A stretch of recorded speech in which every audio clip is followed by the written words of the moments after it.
Jeff Bezos, chief executive for nearly 30 years of Amazon.com, never heard of it, is stepping down. Why Jeff Bezos truly stepped down from Amazon. The richest man in the world decided to leave the position of CEO.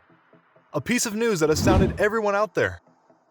To understand why he did this, you need to expand your mind and realize what a strategic thinker Jeff Bezos is. After 27 years at Amazon, tech genius Jeff Bezos announced that he will step down as the CEO of the company. He will instead take over the role of Amazon's executive chairman and continue to be its biggest shareholder. The person he claims who will take his position is Andy Jassy, someone who has been in the company for a similar amount of time and understands its ins and outs. Are you wondering why Bezos made this decision to begin with? Don't worry, that is exactly what we're here to tell you, so stay tuned to find out. Being the CEO of Amazon has allowed Bezos to reach amazing heights and actually secure the rank of the richest man in the world. It's difficult to understand why he's willing to step down from a position that earned him so much success. Make no mistake though, it was well thought out. Bezos wrote in a letter announcing his transition. Being the CEO of Amazon is a deep responsibility, and it's consuming. When you have a responsibility like that, it's hard to put attention on anything else. It seems the ex-CEO needed to reallocate his time to prioritize other things in life, and this apparently is a bandwagon that most CEOs are jumping on. Especially tech founders who are transitioning from their roles as CEO to focus on steering major strategic decisions and other impressive projects. In fact, of the FAANG stock, which is an acronym for the tech giants namely Facebook, Apple, Amazon, Netflix, and Google. Only Facebook and Netflix are the ones who still have founders in the CEO role. Bezos even stated that, as executive chair, I will still stay engaged in important Amazon initiatives. But I also have the time and energy I need to focus on the Day One Fund, the Bezos Earth Fund, Blue Origin, the Washington Post, and my other passions. Why are major tech companies following this trend, you ask? It has to do with leaving in a blaze of glory. This means that they believe it is better to go out when you are on top, when things are really well, and use this opportunity to make someone else the face of the company while they move on. Someone like Bezos is not just a CEO, but an iconic visionary that people look up to. Him moving on from the executive position would come to people as a shock and spook investors. But this is the best moment for him to go out, because he was quite literally at the top, especially at the extraordinary year the company had given, how it was the biggest benefactors of the surge in online shopping during the COVID-19 pandemic. And the transition actually left investors unfazed. And you hand the reins to a successor who can build the momentum that you've established.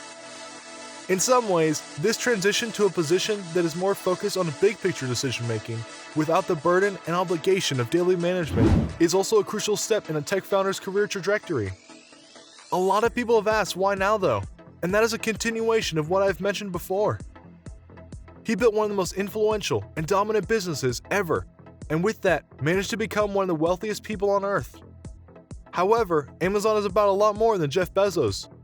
And it turns out, Jeff Bezos is a lot more than just Amazon. He fully squeezed Amazon for its worth in a way. And it was time for him to spend his energy and skill on one of his many other projects, which also needed his due attention. Only someone as emotionally intelligent as Jeff Bezos can have that high level of self-awareness, which is needed to recognize that your identity does not forever have to be defined by only one thing.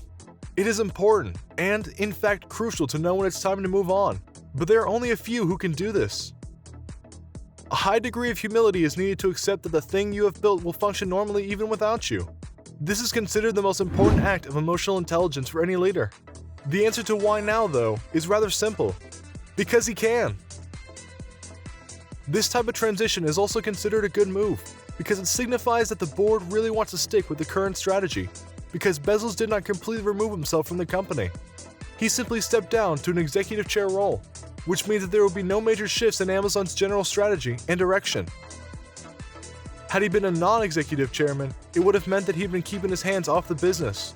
But in this case, it basically indicates that he is definitely not going to be keeping his hands off the business. And in many ways, it's more like a partnership. Even his replacement was well thought of by Bezos. He brought on a Harvard graduate who he knew completely and had been a part of the company for over 20 years, Andy Jassy.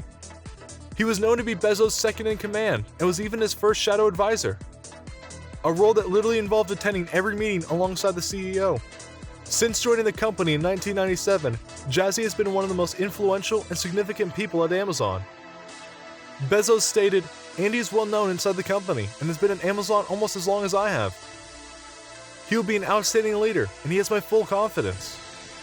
In fact, an analyst said that it was no accident that Amazon is tapping the head of the cloud business to lead the company. It is an important part of being a leader to surround yourself with people whom you can impart knowledge to, empower, and make them capable enough to make your business better. And when the chairman and the CEO have a very strong personal relationship, they're able to manage all the tensions and conflicts that inevitably will emerge. When that relationship is a little strained or a little distant, and there isn't deep trust between the two players, it can be a really challenging problem to have the founder in that role as executive chair. And most founder-led companies use a strategy of prodigy-style succession plan because it is considered much easier and more reliable than bringing in outside leadership. Outsiders may not completely understand what is needed to drive the company's success, and someone new might not even try to find out and would rather be more focused on running the company with their own fresh perspective. Bezos' decision to bring in Jazzy makes a lot of sense, doesn't it? To announce, he wrote a letter addressed to the 1.3 million employees, informing them about the decision he had made and ensuring that their morale keeps rocketing. It was an incredibly inspiring letter that someone explained why he decided to move on with the transition. He began by informing of the step-down, continued by who will replace him, which was followed by his appreciation for the employees and how far the company has come, thanks to all of them. The heartfelt letter read, "Keep inventing and douse despair when at first the idea looks crazy. Remember to wander. Let curiosity be your compass. It remains day one."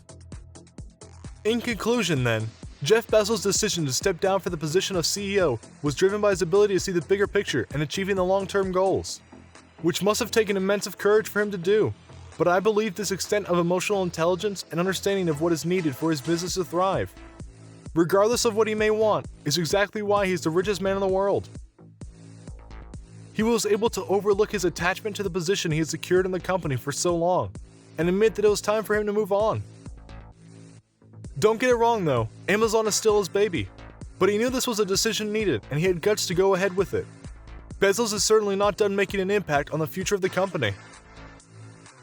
This decision by Bezos caused quite the stir around the world. Many didn't understand why he did such a thing. Many agreed with him, while others criticized him still. Prominent CEOs and figures at other major companies took to Twitter to send their congratulations. A few, like Bill Gurley, acknowledged him for being the most strategic business thinker. Critics stated that, "Do not be fooled by Amazon. Jeff Bezos is still in position of immense power as executive chair. This abusive, predatory monopoly still needs a complete overhaul." Make sure to give this video a thumbs up and subscribe to our channel for more videos like this. Until next time.